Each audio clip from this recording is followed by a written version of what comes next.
Hello everyone. Today we will be discussing about the Union and its territories. So these are included in the part 1 of our constitution in the articles from 1 to 4. So article 1, 2, 3 and 4 they deals with the Union and its territories in the part 1 of our constitution. So now coming on to the article 1. So it describes India, that is Bharat, as a union of states and not a federation of the states. तो article 1 में क्या लिखा है? India that is Bharat as a union of state. तो India को union of states बोला गया है, not a federation of the states. जो फेडरल फॉर्म ऑफ गवर्नमेंट थी इंडिया में, that was first introduced by the government of India act 1935. Now unlike a classic federation, तो classic federation जैसे USA में है, where all the states had come together voluntarily and created the federation. So classic federation में क्या है, all जो the states है जो वो अपनी मर्जी से वॉलंटरीली एक साथ आके उन्होंने एक फेडरेशन बनाई थी, जैसे यूएसए में. बट इंडिया में ऐसा नहीं है. India was made a union of states and not a federation. तो इंडिया में फेडरेशन नहीं है, एक यूनियन है सारी स्टेट्स का. इसके रीजंस क्या है? फेडरेशन में हमने देखा था कि वो वॉलंटरीली स्टेट्स पास एक साथ आई थी और एक फेडरेशन बनाई थी, वाइल इंडिया में ऐसा नहीं है. यूनियन ऑफ स्टेट्स जो है वो वॉलंटरी नहीं है. ऐसा नहीं है कि कोई स्टेट आएगी ज्वाइन कर लेगी या कोई स्टेट अपनी मर्जी से निकल जाएगी. तो यहाँ पे इंडिया में there is a union and not federation of states. तो इसके रीजंस क्या थे, ऐसा क्यों बनाया गया था? फर्स्ट रीजन तो इसका ये था कि there was partition of country on the communal lines. तो जब कॉन्स्टिट्यूशन हमने देखा था कि 1946 से कॉन्स्टिट्यूएंट असेंबली की मीटिंग स्टार्ट हुई थी और 1949 में जाके कंप्लीट हुई थी. तो उस टाइम पीरियड में पार्टीशन जो थी इंडिया की और पाकिस्तान की, दैट वाज वेरी फ्रेश, जो कि रिलीजियस स्पेसिस पे कम्युनल लाइंस पे हुई थी. तो एक रीज़न तो ये था कि दोबारा ऐसा कुछ ना हो, इसीलिए स्टेट्स को ये राइट नहीं दी गई कि वो अपनी मर्जी से निकल जाएंगी इंडिया के यूनियन से. तो इंडिया को एक यूनियन के फॉर्म में बनाया गया था, नॉट अ फेडरेशन. तो फर्स्ट रीजन तो ये था. Second was integration of 550 princely states into the Indian union. तो ये भी काम करना था, एंड ये मेनली अचीव किसको हम क्रेडिट देते हैं, दैट इज टू सरदार वल्लभ भाई पटेल, जिन्होंने सारी प्रिंसली स्टेट्स को इंडियन यूनियन में जोड़ा था. अदरवाइज उनकी एक टेंडेंसी थी कि जो प्रिंसली स्टेट्स हैं वो इंडिपेंडेंस के टाइम पे वो खुद अपनी एक आज़ाद स्टेट बनाना चाहती थी.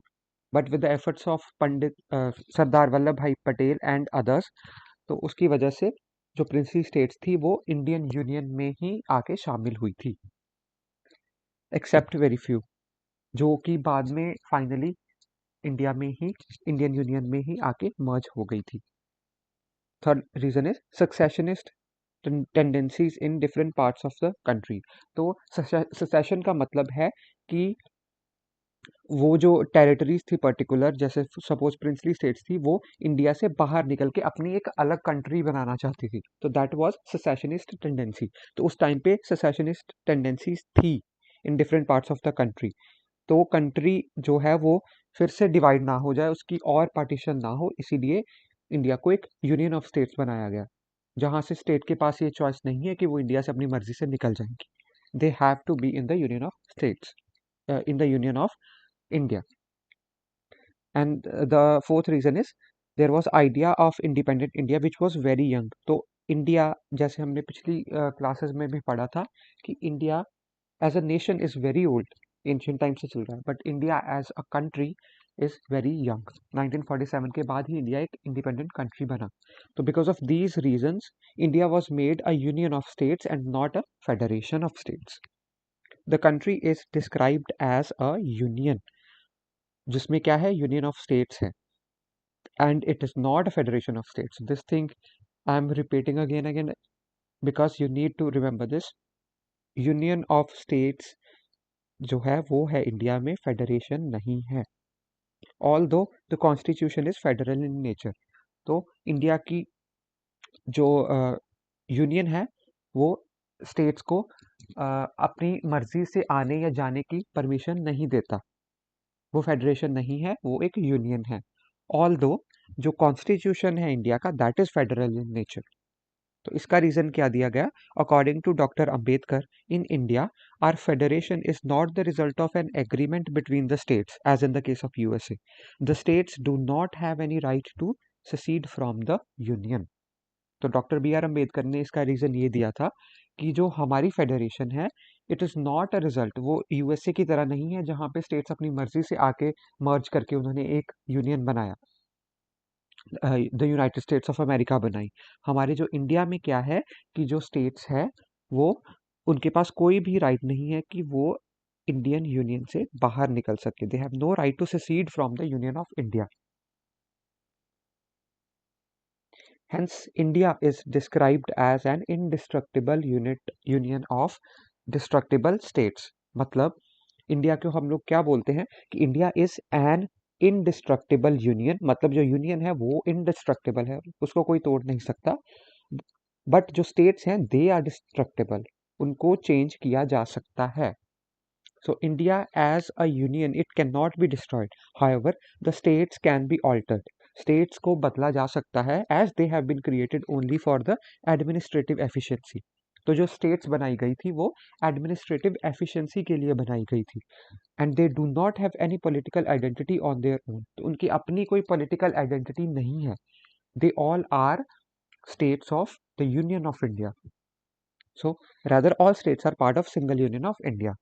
तो जो स्टेट्स हैं वो डिस्ट्रक्टिबल हैं, उनको चेंज किया जा सकता है. बट जो यूनियन ऑफ इंडिया है वो इनडिस्ट्रक्टिबल है, उसको चेंज नहीं किया जा सकता. So India as a union cannot be destroyed. However, the states can be altered as they were created only for the administrative efficiency, and they themselves don't have their own political identity. Rather, they are all states as a part of the single union of India. Now the first article क्या बोलता है? वो territory of India को classify करता है तीन categories में. The first one is territories of the states, जो स्टेट्स की टेरिटरी है. Then is territories of the union which are known as union territories, जो कि करंटली 8 हैं. सो स्टेट्स हमारे पास 28 हैं और यूनियन टेरिटरीज 8 हैं अभी फिलहाल. And third is the territories which may be acquired by the government of India at any point of time. तो एक स्टेट हो गई, एक यूनियन टेरिटरी होगी, प्लस थर्ड प्रोविजन ये भी है कि कोई ऐसी टेरिटरी जो गवर्नमेंट ऑफ इंडिया के द्वारा किसी आने वाले टाइम में एक्वायर की जा सकती है. तो these three types of territories they are included in the article 1 of India. At present we have 28 states and 8 union territories in India. Then coming on to the territory of India. So territory of India as a concept, it is a much wider expression than the Union of India.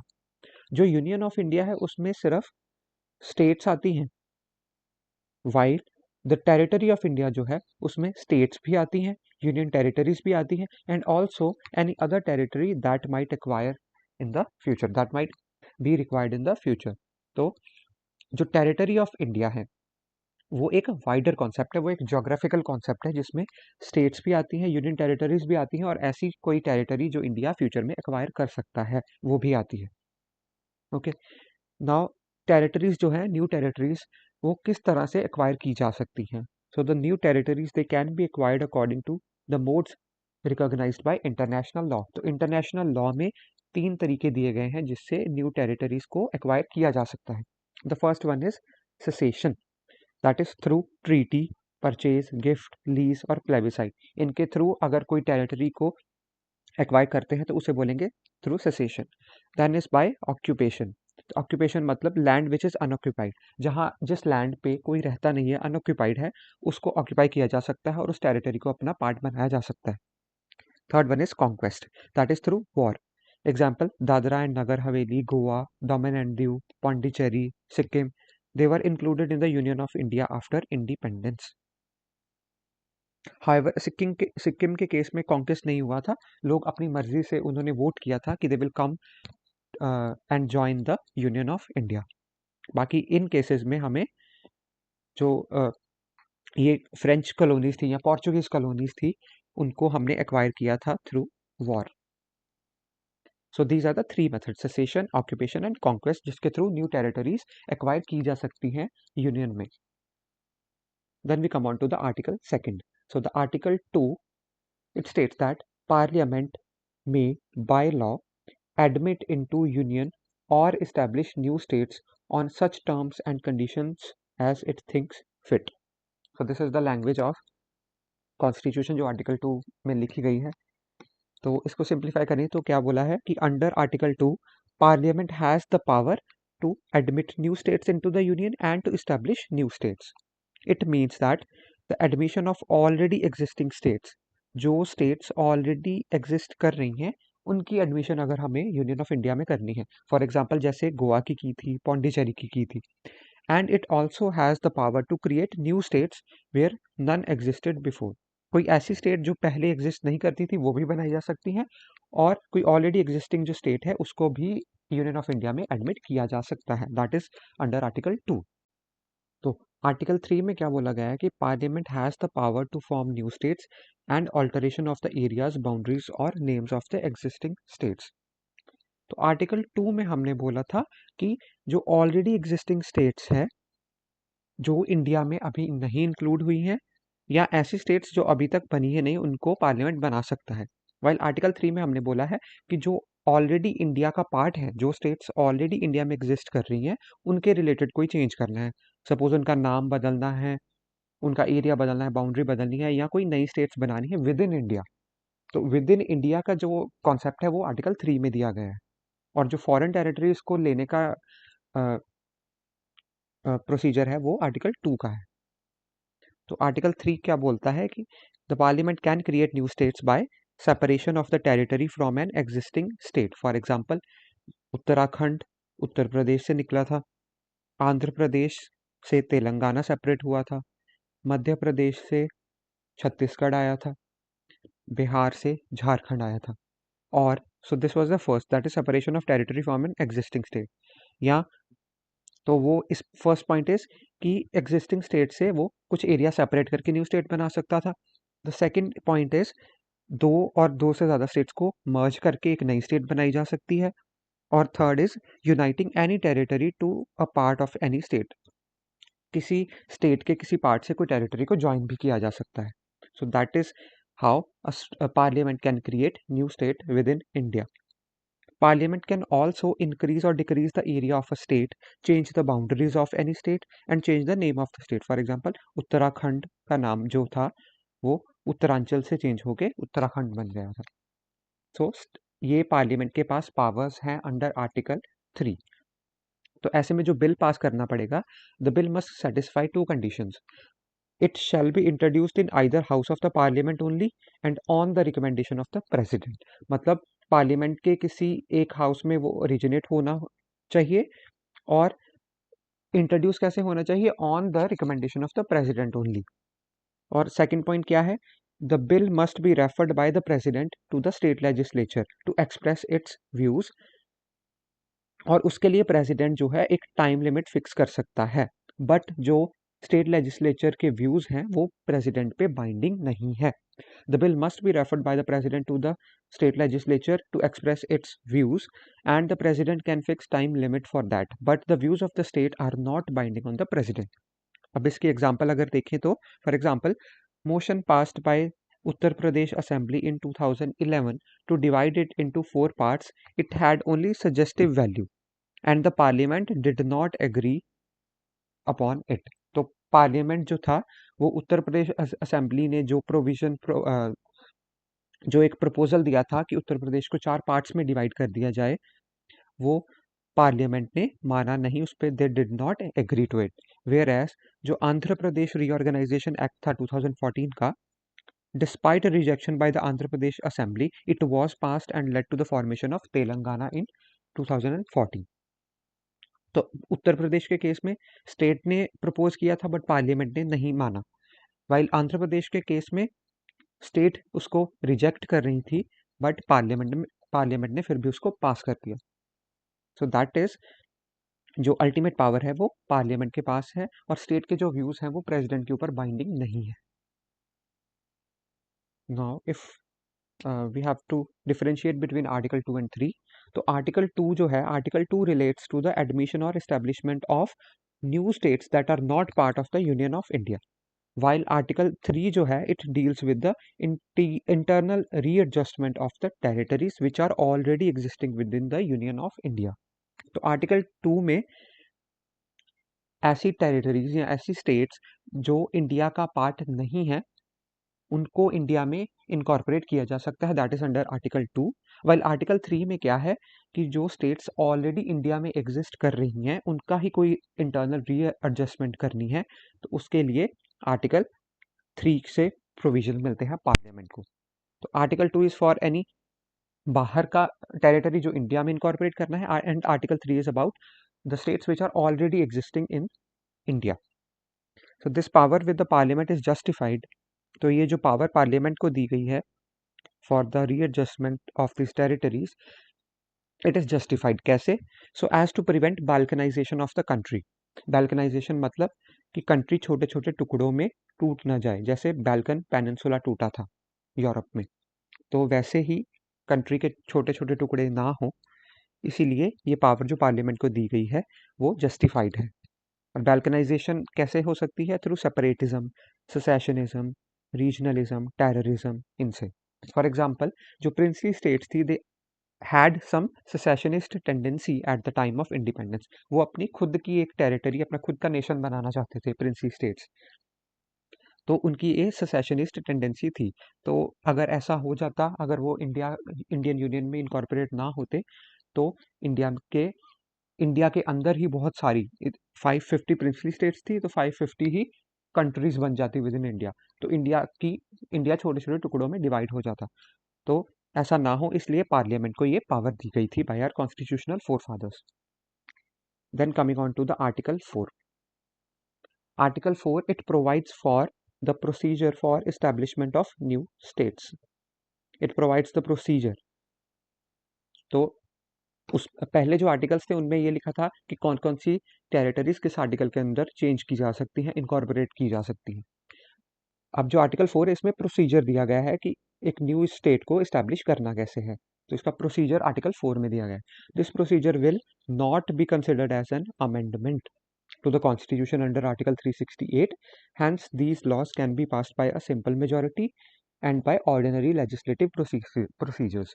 तो article 4 के अंदर जो ये procedure दिया गया है establishment of the new states के लिए, वो उसको हम लोग कॉन्स्टिट्यूशनल अमेंडमेंट नहीं मानेंगे under article 368।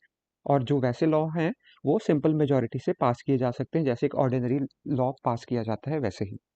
The power of the parliament to diminish the area of a state under Article 3, it does not include the power to cede Indian territory to any foreign country।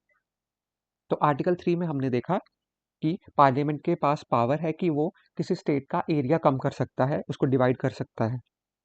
But ये जो power दी गई है, इसका मतलब ये नहीं है कि पार्लियामेंट स्टेट का कुछ पार्ट, कुछ इंडियन टेरिटरी का पार्ट किसी फॉरेन कंट्री को दे दे। वो आर्टिकल 3 के अंडर नहीं आएगा।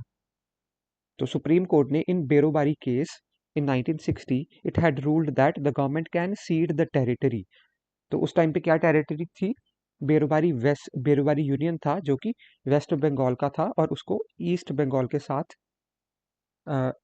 सीड करना था, ईस्ट बंगाल को देना था। तो उसके लिए ये बेरोबारी केस हुआ था, जिसपे सुप्रीम कोर्ट ने ये रूल किया था कि government can cede the territory only through a constitutional amendment under article 368। मतलब इंडियन यूनियन के अंडर स्टेट कुछ भी इंटरनल रीअरेंजमेंट करे तो उसके लिए कॉन्स्टिट्यूशनल अमेंडमेंट नहीं चाहिए। बट अगर इंडियन टेरिटरी का कोई पार्ट किसी फॉरेन कंट्री को देना है तो उसके लिए कॉन्स्टिट्यूशनल अमेंडमेंट चाहिए under article 368। For example, 9th constitutional amendment act जो 1960 में हुआ था to cede the Berubari to Pakistan, और 100th कॉन्स्टिट्यूशनल अमेंडमेंट एक्ट हुआ था in 2015 to give and take some territories with Bangladesh. तो this is about the articles 1, 2, 3 and 4 which deals with the Union of India and its territories।